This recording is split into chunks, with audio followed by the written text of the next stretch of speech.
തുടർച്ചയായുള്ള പാക് പ്രകോപനത്തിന്റെ ആശങ്കയിലാണ് ജമ്മുകശ്മീരിലെ അതിർത്തി ഗ്രാമങ്ങളിലെ ജനങ്ങൾ. സുരക്ഷയ്ക്കായി സർക്കാർ ബങ്കറുകൾ നിർമ്മിച്ചു നൽകിയെങ്കിലും കരാറുകാരുടെ അനാസ്ഥയെ തുടർന്ന് ഉപയോഗശൂന്യമാണ് പല ബങ്കറുകളും. മഴ പെയ്താൽ ബങ്കറിൽ വെള്ളം നിറയുന്നതിനാൽ എന്ത് ചെയ്യുമെന്നറിയാതെ പ്രതിസന്ധിയിലാണ് പൂഞ്ചിലെ ബസൌണി ഗ്രാമത്തിലെ ജനങ്ങൾ.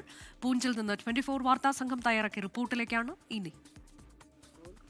പൂഞ്ച് ജില്ലയിലെ ബസൌണി ഗ്രാമത്തിലാണ് ഞാനിപ്പോൾ ഉള്ളത്. ഇത് ഒരു അതിർത്തി ഗ്രാമമാണ്. നമുക്ക് ദൃശ്യങ്ങളിൽ കാണാം, ആ മലനിരകൾക്ക് അപ്പുറം അത് പാകിസ്ഥാനാണ്. സാധാരണ ഇന്ത്യയും പാകിസ്ഥാനും തമ്മിൽ സംഘർഷമുണ്ടാകുന്ന ഘട്ടങ്ങളിലെല്ലാം തന്നെ കടുത്ത ആക്രമണം നേരിടുന്ന ഒരു ഗ്രാമമാണ് ഈ ബസൌണി എന്നുള്ളത്. നേരത്തെ പലപ്പോഴും ഇത്തരത്തിലുള്ള ഷെല്ല് മോർട്ടാർ ആക്രമണങ്ങളിൽ ഗ്രാമവാസികൾ കൊല്ലപ്പെട്ട സംഭവങ്ങളുണ്ട്. 2015 ഇവിടെ ഏതാണ്ട് 12ഓളം പേർ ആക്രമണത്തിൽ കൊല്ലപ്പെട്ടിരുന്നു.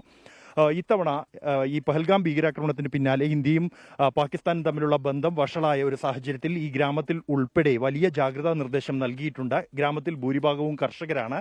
അവരോട് കൃഷി ജോലികൾ എത്രയും വേഗം പൂർത്തിയാക്കണം എന്നും വിളവെടുപ്പ് പൂർത്തിയാക്കി സുരക്ഷിത കേന്ദ്രങ്ങളിലേക്ക് മാറണം.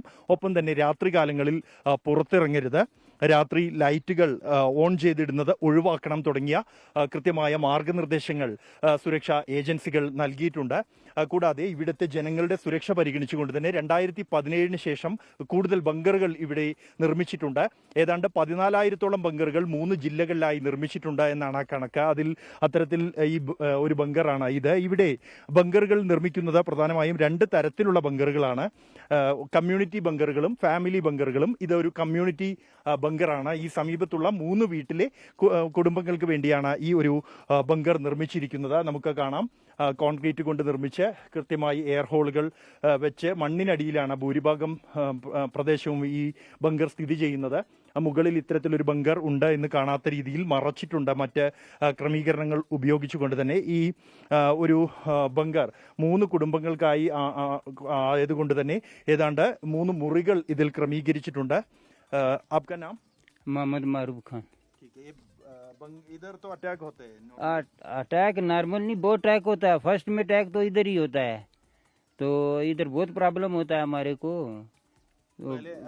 पहले अटैक बहुत हुआ, बहुत आदमी मरा है हमारा। 2015 में कितना, एक दिन में 7 आदमी मरा था सरपंच के साथ। तो उसके बाद भी मरा है थोड़ा। उसके बाद ये बंकर बनाया है? बंकर तो ये 2022 में बना है।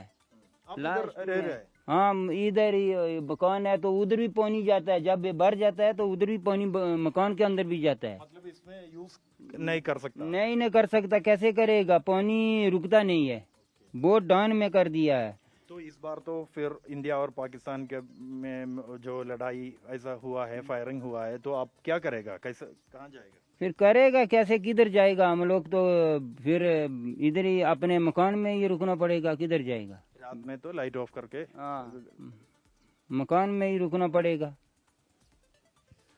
ഈ ഒരു ബങ്കറിന്റെ ഇതിന്റെ നിർമ്മാണ പ്രശ്നങ്ങളെ തുടർന്ന് ഇത് ഉപയോഗിക്കാൻ കഴിയുന്നില്ല. അത്തരത്തിലൊരു പ്രതിസന്ധിയിലാണ് ഈ കുടുംബം എന്നുള്ളത്. ഈ ബങ്കർ മണ്ണിനടിയിലായതുകൊണ്ട് തന്നെ മഴ പെയ്യുന്ന സമയത്ത് ഇവിടെ വെള്ളം നിറയുന്ന ഒരു പ്രശ്നമാണ്. കഴിഞ്ഞ ദിവസങ്ങളിലെല്ലാം തന്നെ ഇവിടെ മഴ പെയ്ത ഒരു സാഹചര്യമുണ്ട്. അതുകൊണ്ട് തന്നെ ഇപ്പോൾ ഈ സംഘർഷ സമയത്തും ഈ ബങ്കർ ഉപയോഗിക്കാൻ പറ്റുന്നില്ല എന്നുള്ള ഒരു പ്രതിസന്ധിയിലാണ്. വലിയ ആശങ്കയിലാണ് ഈ കുടുംബവും ഒപ്പം തന്നെ തൊട്ടടുത്തുള്ള 2 കുടുംബങ്ങളും ഉള്ളത്. ഇവർക്ക് സുരക്ഷയൊരുക്കാൻ ഈ ബങ്കർ മാത്രമാണ് ഈ പരിസരത്ത് ഉള്ളത്. നിലവിൽ ഇപ്പോൾ രാത്രികാലങ്ങളിൽ ലൈറ്റ് ഓഫ് ചെയ്ത് സ്വന്തം വീടിനകത്ത് തന്നെ ഇവർ കഴിയുകയാണ്. ഇത്തരത്തിൽ പ്രതിസന്ധിയിലായ നിരവധി കുടുംബങ്ങളും ഈ അതിർത്തി മേഖലയിലുണ്ട്. പൂഞ്ചിൽ നിന്നും ജോഗേഷ് സിംഗിനൊപ്പം ബൽറാം നെടുങ്ങാടി, 24.